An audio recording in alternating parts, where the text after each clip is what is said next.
Good afternoon, excuse me. Good afternoon. Let me put in some levels. How's it feel to be back, Jean-Luc? It feels good. I hope some people missed us a little bit. I would like to hope so, yeah. Thank you for the viewers who are still here and back. I hope you had a great few weeks since we have last spoken. Yeah. Since you've last heard of us. And hope you have a nice upcoming weekend. I hope you enjoy the show. Yeah, so Jean-Luc left on vacation to a nice marriage. Huh? Yes. Mom, you yes. got married, so congratulations goes out to them. And I heard you had a great time. Italy was fun. Very. And so people weren't wearing masks in Holland. In Holland, no. No. Weird. But in Italy, yes. Yeah, okay, great. Well, there you go. Europe is very different everywhere. So let's do the introductions. Jean-Luc, go ahead. So, as previously mentioned, I am Jean-Luc, the son of the co-host over here. I am a student at the University of Aruba, and I have had an interest in technology and games my whole life. Same here. Bruce Harms here, digital marketing consultant, overall media enthusiast, multimedia engineer, and also in love with technology. And a recent Cardano advocate. And basically what I kind of want to do is get back into things and go through a little bit of Cardano. Tell us, what have we missed? Yeah, so I guess it's priced at 120 still. It's stabilized over there, roughly. My producer keeps looking at me and hey, you're distracting me, producer. I think he's insinuating something. Yeah, I don't know. Let me straighten out here. Yeah, so Cardano, how's it going with Cardano? So we're in Goguen phase. Yes. Still. And that means there's a lot of things happening with the software and with Plutus. The right? blockchain itself. Well, yeah, the blockchain itself, but more as in the working on the utility aspect. But let me go through some things with you. So I have this awesome ecosystem map, and I kind of want to share it with the viewers. I think that's too much. Well, just it gives an idea of the massive extents what it means to be part of a Cardano ecosystem. It is massive, yes. And Mostrei más. Yes, thank you, Jeff. So here it is, people. This is the Cardano ecosystem. Which means these are, all projects within projects, basically, that encompasses the whole platform. And even when I look at it, there's a lot to learn still. And that's why we're here with the show, So what do we mean by ecosystem? What is all of this? What do we see? Well, we see basically every single facet that has some kind of function or relationship or partnership. What's important to understand is when we talk about blockchain, when we're talking about, I think if you have to put it in typical context, the blockchain technology that we've named for us in Cardano is Ouroboros. Yeah. Right? So that's responsible for the ledgers basically. And there's very unique technology, right? So can you explain, you told me this morning in the car, what makes our system, which is a proof of stake system, right? What makes ours so different? So I would like to preface this with I haven't delved too deep into this because at the time of researching it was way too advanced for my personal understanding. Sure. But from what I gather, as most blockchains, they need a method to be able to confirm, to make blocks to confirm the transactions, right? Right. And for the most part, most of the other blockchains can only make one block at a time. Right. But the thing about Ouroboros is they somehow managed to have these parallel blocks being confirmed and made at the same time. So there are different layers of different transactions that are all being confirmed at the same time. Right. So that makes it much more efficient.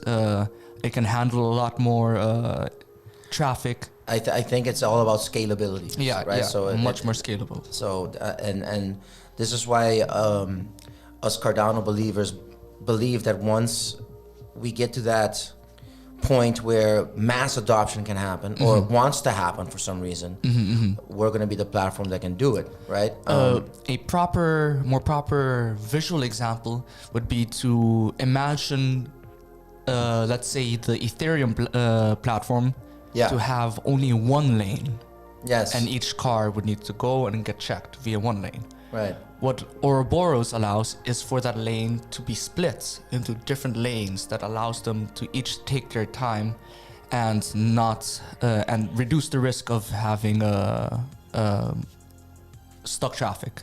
Yeah, exactly. And they've put it's peer-reviewed software, yes, right? Yes, so that's all pretty amazing. And I have it right in front of me. So Ouroboros, they've chosen it's not proof of work, proof of stake, right? And they're really strong on building an unbreakable chain is how Cardano markets it, right? So, of course, energy efficient, right? We've gotten many questions regarding, cryptocurrency. People seem to see crypto only as Bitcoin, and where else? When we dive deeper into the alternative coins, you figure out, so there's these other projects that are being built. And the short answer is proof of work can be very inefficient. Can be compared to proof of stake. Can be, and I don't know what kind of development is happening out there to make it more efficient. But because the difficulty level keeps going up, so it's always tied to computing power. So that's why Charles has chosen this road, and his team, of course, not himself. So it's interesting to see, and the price for Cardano right now, the market price is still $1.20, and the market's bleeding right now. Well, bleeding, crashing, adjusting. Most people would like to say it crashed, but I'm just saying, it's again adjusting itself to. And that's why it's difficult to look at always the price of coins and not look at what's going on later on in the world. Let's continue with another thing. So in this map, it says that 70% of all Cardano is staked, which I think, let's visualize that for a second. So you have Cardano. Yeah. I have Cardano. Have we staked all of our Cardano? Pretty much. Yeah. So all of my Cardano is staked, and I get. So there's an incentive for staking. So we get paid every epoch. And just for our listeners to know, an epoch in Cardano is about 5 days. Yeah. So every 5 days, I get a payout of a certain percentage of your total stake-ish.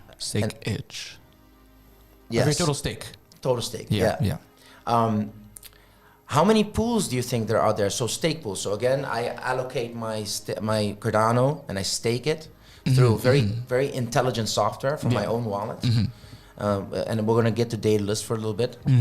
How many pools do you think there are out there right now? I would say just over a few hundred.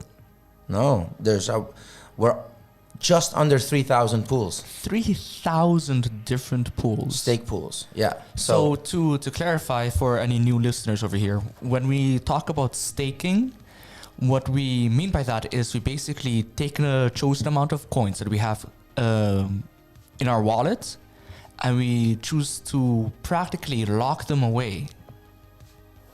In most of the scenarios, Cardano is a unique situation, but it's not locked. It's not necessarily locked. We put them away and we basically let it just sit there and be used to produce more blocks to confirm transactions. No, more coins. Or, well, it makes more coins as a reward, as an incentive to do that. Yeah, sure. But let's keep it to the incentive, the consumer experience. You know, that's why we do it. Yeah. We simply do it because, one, we get paid out pretty well, and it's better. I mean, I get it better than at the bank. If I consider my Cardano as a future investment, as a digital asset, The percentage is higher. yeah. So I see it that way. So for me, I have $1,000 right now that is being paid about $4 or $5 every 5 days. Nice. Yeah, I mean that's exactly what's happening right now in value. Yeah. And remember, value is what we humans put to it. True. Even gold. Yeah. Yeah. So let's talk about a little bit. You wanted to talk about wallet safety. Go ahead. We were talking about how 70% of all coins are being staked. Yeah. Yeah. So that means that out of the total supply, we can argue that 30% is currently circulating, while 70% of it is placed away, being used to locked away, hidden away. So it's staked. Yeah, and what does that really mean? That means that a lot of people that have Cardano are not speculating. They're not trying to buy it so they can sell it. They're just investing in having it. Yeah. So it's a great thing to see, because in the last crash, Cardano sort of dipped but mostly retained. Yeah, mostly retained their value. Its last growth, which was in December 2020, when it went from 30 cents and then it passed the dollar, right? That happened in the early 2021. Yeah. And since it's passed the dollar, it's pretty much stayed within a 20% differential at $1.20. Yeah. And why would that be? Easy. Because most people are not touching are staking. Yep. And they're holding, and they're not speculating. Oh, yeah. why did they? Let's talk about that. HODL. So HODLing. HODL. Yeah. That's what is that? That's a. It started on Reddit, out of all places. The HODL. HODL. Yeah. So hold for long. Does the L have anything to do with it? It has. It's a meme. It is a meme. It's a meme. Yeah. Oh my God. What happened was it started as a typo. Right. Of course. But somehow the very niche and small community back then. So we're talking pre 2015-ish, 2011, 12, roughly.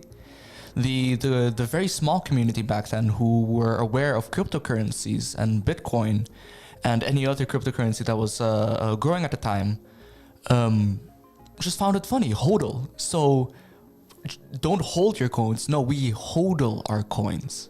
And don't sell, don't panic sell, don't buy, HODL your coins, and it will pay back. And it's unique, and its uniqueness and the fact that it sounds so weird, it's so familiar, I think is why people attach to it so quickly. No, I think it's just part of this niche market, this niche group of people. Cryptocurrency is becoming it's having its own culture, I think. Right? So the deeper you go, the more invested you are, I think you start learning these things. It's funny. I think we're in a strange transitional period where we just experienced a little bit of a crash, and we've got COVID just hanging around. I think that the more time goes by, the better Cardano will be positioned and be proven every time, because all the investment has been made in, the code and a roadmap and the relationships and the community. It's a very, I haven't been at the town meeting this last month, but I plan to go back. And when I just look at this chart, and if I've updated myself a little bit, we're going to go into the next phase of the roadmap, which is when? Do you know when that is? The dates always change. Yeah, because it's so we're in Goguen, which is the smart contract phase of the development of the roadmap. Yes. So they're still, developing. Did we implement the Ethereum conversion? That's coming. Yeah, well, you mean the EC20, right? Is that the EC20? ERC20 token. Yeah, conversion. Which is isn't it about fintech? Like to know where everything came from, that we can see why the coin has been used, so we can fight, black market activity. Isn't that what that code is for? Yes. Right. But also it is mainly used in smart contracts and NFTs. Right. Yeah, exactly. So it's sort of a hard-coded transaction history that is tied to the coin, right? Yeah. Because you could get a Bitcoin from someone and nobody would know where it came from. I mean, you could figure out, but it would be very annoying. Exactly. Yeah. No, you got to keep it simple, But that's being developed. But I'm interested to know if there is something in sight for the Basho. Basho or Basho? Basho. I think it's Basho. Basho? Yeah. It's funny. I used to. Do you know Studio Ghibli? Of course. Well, Studio Ghibli has one movie about a Japanese family, and it's called My Neighbor the Yamadas. And in the My Neighbor Yamadas, sometimes there's like these scenes, right? So let's call them acts, right? Like in theater. And then it's always stopped with this sentence, something like, when the wind blows, the birds sing, basho. Oh. And he would say basho. So that's why I'm kind of confident in saying that I think you say basho and not basho. But who was basho? Probably a poet or a writer, or let's find out. A significant historical figure. Am I wrong? That's a safe way of saying it. Yeah, so he was a poet, Matsuo Basho, born in 1644, and in the Iga province. So interestingly, Cardano has put all these figures from all over the world, which says something, right? Yes. There's a message there. It's Cardano's for humanity, not for AKA an American or AKA any kind of. It's not patriotic. There's no nationality attached to it. Exactly, and that's why I think it's still amazing. Yeah. So stake pools. Do we have a stake pool here on Aruba? No. Are we gonna work on it? No comment. Yeah, well, we are. We're still in vacation mode, but we're working on a, Raspberry Pi, SPO, becoming an SPO. And did you know there's costs involved? Of course. Yeah, I didn't know that. My cousin told me that you have to pay 500 Cardano, which means it's about $600 right now. So we better get cracking before the yes. before that goes up. So interestingly, going from staking, how do we stake? We use software for that, right? So what we recommend is to use or Yoroi or Yoroi mobile or Daedalus. Yeah. But let's talk a little bit about Daedalus. So Daedalus is the wallet that is the node. Yes. Right? Yeah. So let's talk about that. So officially it's Cardano's wallet, but it also offers, and I'm going to quote, a window to the world of Cardano, which is an interesting way to put it, right? So the interface is cool because it has a cool logo, very, very crypto. A bull in his lines and everything. Yeah, nice and green. Let's find out what that even means. What is Daedalus? What does Daedalus mean? Yeah, meaning. Yeah, let's look it up for a bit. Let's pull that one up.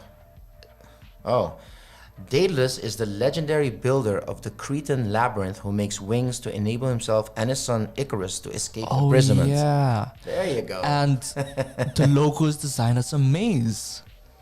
Yeah, there you go. Boom. Wow, amazing. So yeah, it's very Easter eggy. Yes. On this platform. And the logo is a bull, and what was hidden at the center of the maze? The Minotaur. Yeah, I guess so. Well, wait, I think that's another story. No, is it with Icarus? Labyrinth. No, well, Icarus' story is different, but Daedalus was the creator of the maze, the labyrinth. Right, the Cretan labyrinth. What needed to be hidden in the center? The Minotaur. Sure. And that's why the bull. That's what you'll find. Maybe that's why the bull. Yeah, interesting. Maybe it's a small joke as well at bullish. Maybe. And for those who don't know, there are terms for a period of growth and a period of decline. Well, within crypto. Value increase and value decrease. Value increase and value decrease, yeah. And when something is increasing in value, that means it's very Bullish. bullish. Yeah. A bull run means a period of time where the value increases. And, by and, a what, good and what's the note. declining run? Bearish. Bearish, Yeah, like a for bear. Yeah, yeah. Interesting. Yeah. Why those two animals is no It's stock market. stock market stuff. Stock market stuff. Yeah. We haven't gone into that. Yeah, because I'm looking at my dailyless right now, and it's verifying the blockchain, so that takes a while. And that's what I want to make sure that our listeners understand, that dailyless is not just a wallet. Like they say, it's a window to the Cardano world. So it has, for example, if you become an SPO and you go through the process, you'll be listed in the dailyless wallet as an option. Yeah. They also have a connection with another third party to give you the value that you hold. Wait. What does SPO stand for? Stake pool operator. So basically, when you become a stake pool. Yeah, so if you... If you decide to make a stake pool, you become a stake pool operator. And then So you get officially listed. in the Cardano ecosystem, Bruce and Jean-Luc would be a SPO if we have a running stake server somewhere. All right, so continue. Yeah, and so another thing that a lot of people, it's very slow and clunky, but Yeah. it's slow and clunky. It takes a while, but we understand why, because it's not just a wallet, it's also a node. So it helps with the whole network. It has a function. I don't know exactly what the functions are, but you can see it working, and everything takes time. And for me, it's a way of contributing as well. Yes, So if you believe in the project and you want to participate, have dailyless. By having dailyless on and open, you are actively adding to the network. to the network. Exactly. And this is something why it's important for us to push adoption, and that's where we want to be as ADA Caribbean and Techimpact is, if you want to buy some crypto, buy Cardano and stake it so you can make more. Yeah. Right? Because let's go over the edge. Do we believe that one day Cardano will be worth $10? I do not make price predictions. Well, one day. One day could mean within a billion years. Yeah, okay. Well, that's what I'm saying. One day. I mean, why go billion? Go into a lifespan. Go 100 years. I think I would predict, due to how each ecosystem within each blockchain currently works, that Cardano is always proving their concept, their proof, their value, their ideals. Yeah, and not only that, it has held strong in a huge crash. It was a big one, and there's more coming, right? Of course. But I'll answer. I believe one day it'll be $1,000. One day it will take over Ethereum. One day. The question is, will it happen in my lifetime? Probably. Will it happen within the next 10 years? Hope so. But that's a stretch. Because it's a different world and there's going to be more competition. And we are going to enter a little bit of an energy crisis, probably. The only thing I hope for is for me to be able to buy groceries with ADA. Well, would you want to do that? Because I think if you buy groceries with ADA before ADA hits 1,000, then it's a waste. What that implies is we've reached a level of adoption where it can be used for daily use. Sure. And that would be the goal. But did you see the news about I think it's called DJ the stable coin, Jet? That's It's DGED. Yeah. No, So- I have not heard of Jet. So let me quote what it is. Last week, Charles came out with his white paper. Jet or DJET is an algorithmic stablecoin protocol that behaves like an autonomous bank that buys and sells stablecoins for a price in a range that is pegged to a target price. It is crypto-backed in a sense that the bank keeps a volatile cryptocurrency in its reserve. Very complicated, right? Yes. But he is categorizing it as a stablecoin that can give the Cardano ecosystem new utility. So it's probably designed in a way to give banks a very great option. To use, yes. Yeah, so stable coins is what you need for a CDBC, right? So usually the consensus is that regulation is coming, and it could be a good thing as long as it's done right. And it's going to depend on every country. But I think Cardano is setting up itself to have options. Yeah. Because you can't expect a country to take Cardano as a national currency or anything. But a stable coin technology that they can use, right? So it's just technology. Yeah. It's not necessarily a coin, but it could be used as a base for a new coin. So they're making many moves and many little facets of what cryptocurrency will mean for the world. Plus, from what I understand, it automatically trades and purchases other stable coins, right? I guess so. So that would mean that you would be able to trade in your stable coins that you might have, such as Tether, for Jet. Maybe. And what that could mean is that countries could trade in their local currency as a stable coin for Jet, and vice versa. And yeah, probably. What's important for Cardano as a platform to do is to offer that security, offer that great code. I think that's the relationship that's being worked on. So ease of use. Of course, the ease of use and the experience. So again, all of this will contribute in the end to the overall value. Because look, every single stock market movie in the world talks about it being a shitty, we can say that, shitty stock or a great stock. And a lot of times it's all about patented technology, if it's not or proven and whatnot. In the end, the stocks will depend on what the stock represents. Usually what it represents is or technology or a market that they're opening or a land that they have. There has to be something happening in the end. It cannot be all fake, because it will fake news or fake business deals. It always comes back. Burns. So I still believe that $1,000, 10 years would be great, but $100 in 5, yes, that gets my vote. That gets your vote? That gets my vote of confidence. Yes. I say 110 years. Maybe. 110 years? Yeah. Oh man, I'll be 54, bro.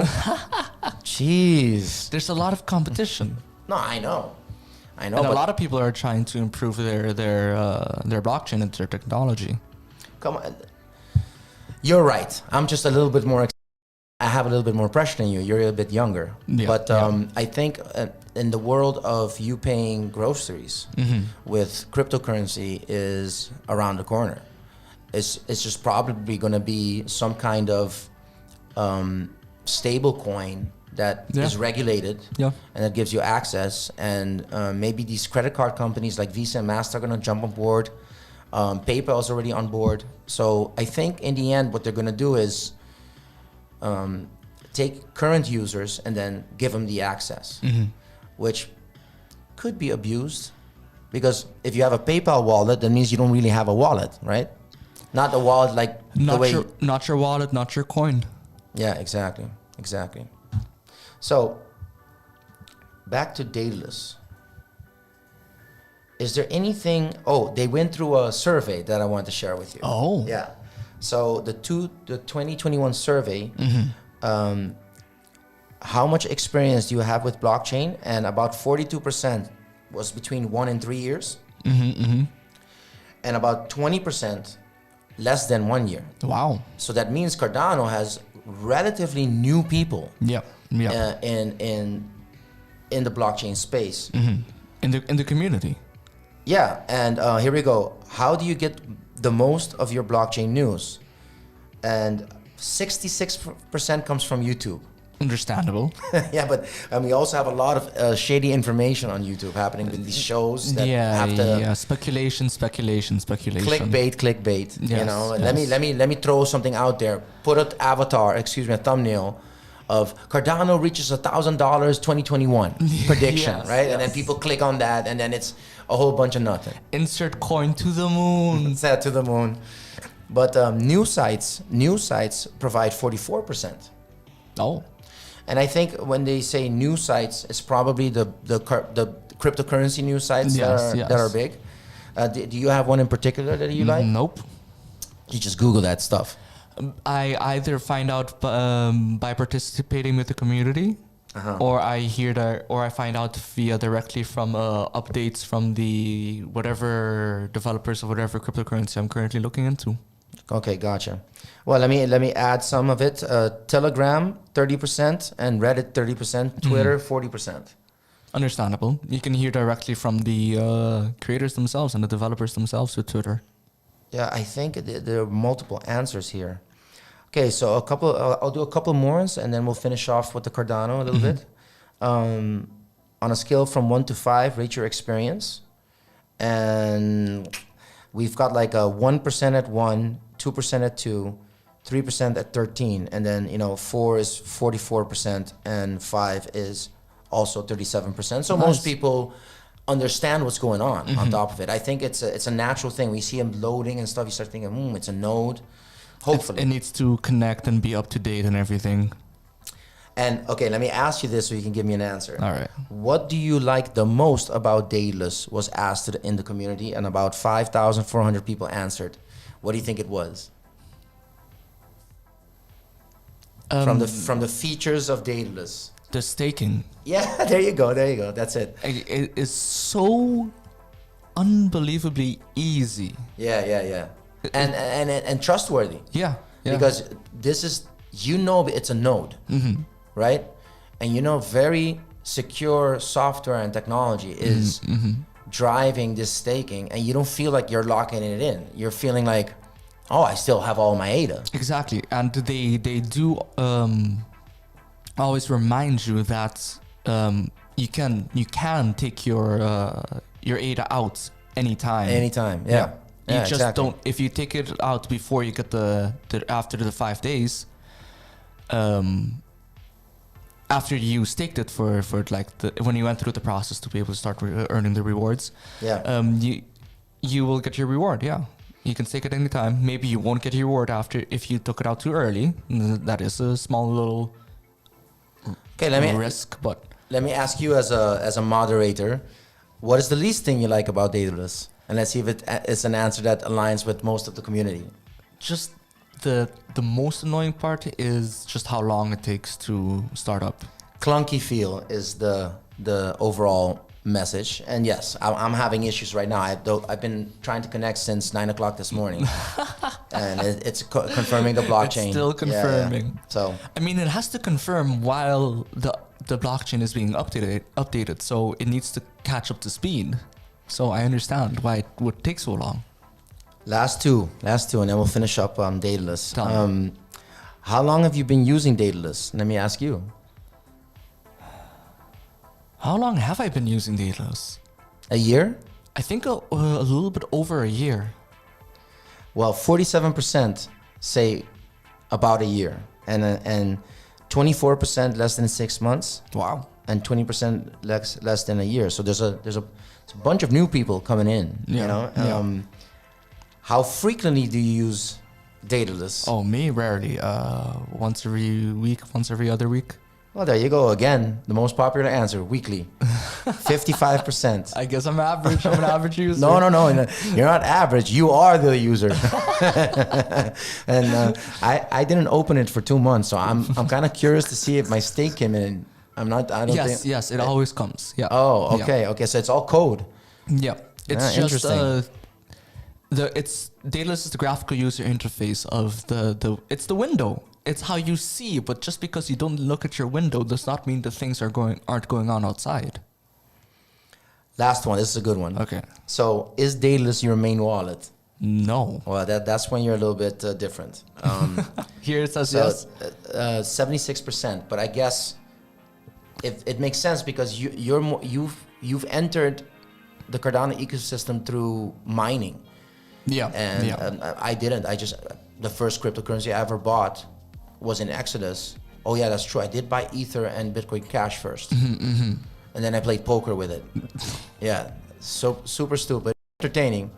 But yeah, that's a total waste. Yeah, okay. I lost some cash there, about 40, 50 bucks. Gambling, huh? Gambling, yeah. Don't do it, people. Don't do it, kids. It gets everybody. It gets everybody. Everybody gets into gambling. Like, at some point. Okay. Well, we did get to finally talk about Cardano. It's been a while. I know there's a lot of people out there. Well, not a lot of people, but I do get high engagement. People ask us all the time. So let's keep going like this. Let's make sure every show from now on has at least 10 minutes of it. Sure. And updating ourselves and learning. We're going to start the process of becoming an SPO. If anybody out there wants to talk about becoming a stake pool operator, or is already operating, or is doing any kind of staking, or server activities with crypto, let us know and come on the show. Send us a message. We would love to hear from you. I think so. Let's go to the last segment very quickly. Tell us. What has been the games you've been playing? Oh, yes. Yeah. Something a little bit more lighthearted. Lighthearted, Yeah, sure. yeah. Something a little bit more lighthearted. We're gonna have to share all these screenshots later on with the in the show window. So we'll be sharing it, the games and the ecosystem. When we have the technology, yeah. No. I'll do it on Facebook. Okay, Yeah, okay. Go ahead. A very interesting game that I played the other day was a virtual reality game. Right. It's called Pistol Whip. Nice. Yeah. The game. You know what a pistol whip is? No idea. You don't know? I don't know. A pistol whip is a move. Oh. A pistol whip is when you grab the gun by the handle? Yeah, no, the barrel. By the barrel. And then you hit people with the grip. Oh. That's a pistol whip. Oh, that makes sense a little bit. That more has now. happened in every single gangster movie ever. So in Goodfellas, when the actor goes to teach somebody a lesson, he pistol whips him, grabs him and hits him on the head with the pistol. Oh. So there you go. Now tell me about the game. Yes. Okay.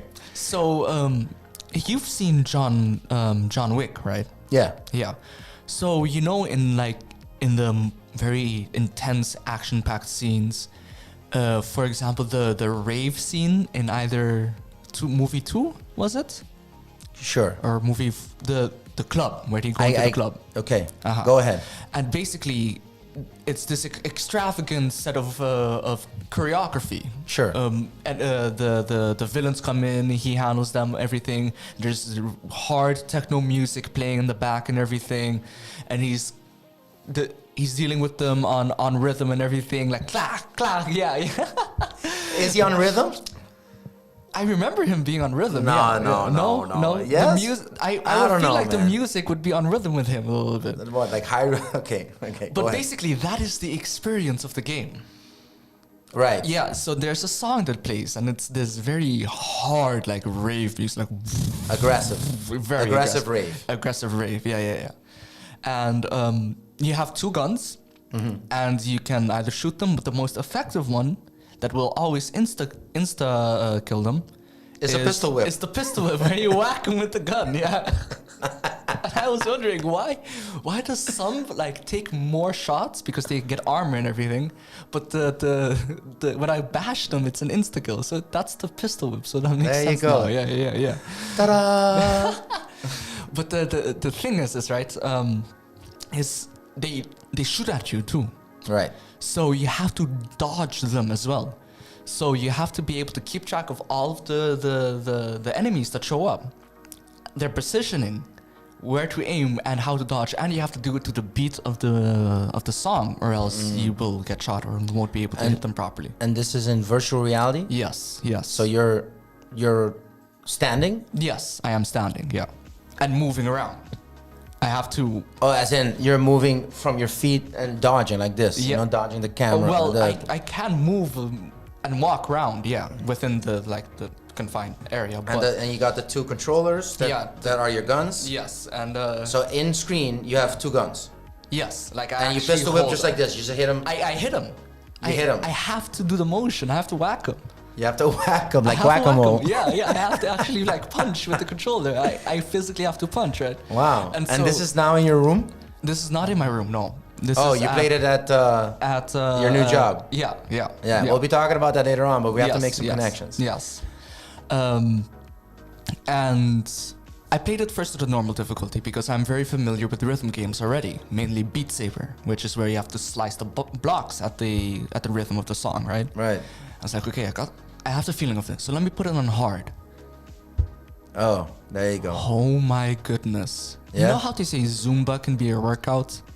Well, it is a workout. Yeah, it is work. Yeah, well, Sure. this was also a workout of my back is aching because of all the intense moves at a speed that I had to do in a controlled fashion and everything. If your back is aching, you got to work on that back, buddy, because you're gonna need it. yeah. With judo, I'm definitely gonna need it, right? Right. I used muscles I haven't used in a long time, pretty Sure. much. Yeah. Sure. And the most fun part is the chorus. No, not the chorus, the drop. With almost every techno song, or dubstep or hardstep, bass. You know where? Have you seen those videos of the raves and they have like this mechanical T-Rex on giant screens and it like stomps to the rhythm? Sure. And you know how the people always headbang to that? Okay. Well, the drop, I had to headbang and whack them basically to the rhythm of the song at the drop, and it was absolutely amazing. And this you played where? I played this at the virtual room inside of Tortuga Loco, Right. located at the north. Well, let's do it this time, since we are Soppy Mix. We get to do whatever we want. So that's where your job is. That's where I currently work. I help people play VR over there right now. Okay, so guys, and there you go. If you want to see Jean-Luc in action, just go check him out at the job. He gets some free advertising. We're gonna have to talk to him about it. Yeah. And we have some cool ideas coming. Very much. So pistol whip. Pistol whip. Very intense, very hard. So again, we are responsible advisors. So for mom and dad, what does that mean? What is a great age for you to be okay to be exposed to this kind of violence? I would say 12 and up. 12 and up. 12 and up. Basically, if but that's what my personal view, right? Mm-hmm. But a more proper example would be if you're comfortable with your child playing Fortnite, then it's okay for them to play this game. Okay, done. Yeah. So if you're not okay with them shooting characters in a video game, then they shouldn't be playing this game because that's the main thing. You just sent out a bullet there, a bazooka. Because I don't know, I probably feel that Fortnite in particular is a special kind of game because you are shooting people, but it's designed in a way that doesn't feel like it, so there's no blood. But there is no blood. So have you ever seen the game Super Hot? Yeah. They're basically crystalline little Polygons, of people, yeah. No faces, they're just shapes. Oh, they're like that? Yeah. So it's not bloody. It's not like Grand Theft Auto. Not at all. It's digital game. Yes. And they're humanoidish. It's very stylized. It's extremely stylized. Yeah. Gotcha. Yeah. Okay, so now I was giving you resistance on the 12, but I can agree with that. Yeah. No blood, no nothing. They turn into crystals and they just. Do you feel that that kind of movement? Do you have to be healthy? Is there any? Are there any kids that have maybe some? Let's call it psychomotoris problems that should be playing this game? There are always different difficulty levels. Right. And it is physically intensive if you try to play on the harder songs and the harder levels. But I think so long that you can move your head and your arms properly, then you should not really. And they can play it at Tortuga? Yes. Yeah. Okay. Well, for the sake of content, I think it's important that they know they can go try it out somewhere. I think that's a lot of fun. All right, I think we're gonna close off. So thank you everybody for being here with us. We were away for a little while, and now we're back. We got to talk about Cardano, and we got to talk about this cool game. I want to try it. I've played virtual reality. I think it has a place. It can have an amazing place in the future of education, and especially in testing. Yes. Where you can create environments and do many types of different experiments on it before you even have to go into dangerous places, like for example volcanoes and whatnot. it basically allows you to experience anything in a very immersive fashion. Yeah, but I think not only is it great for entertainment and immersiveness, but you can use it. The application of it can be done for research. Yes, You know, yes. and test things without really. I mean, back in the day, if you want to see how something flies, you got to fly it. Yeah. You know, and now we can create environments and that can replicate pretty accurately, Extremely accurately, yeah. the world. You know, I mean, people could try things in a mock hurricane, right? And I think it has to do with computing power. So yeah, so let's end with that. Anything else, Jean-Luc? Anything you want to say? Till next week. Till next week. Okay, guys, we're gonna close it off. To our normal schedule. Thank you for watching. Thank you for watching. Jeff, you can close out.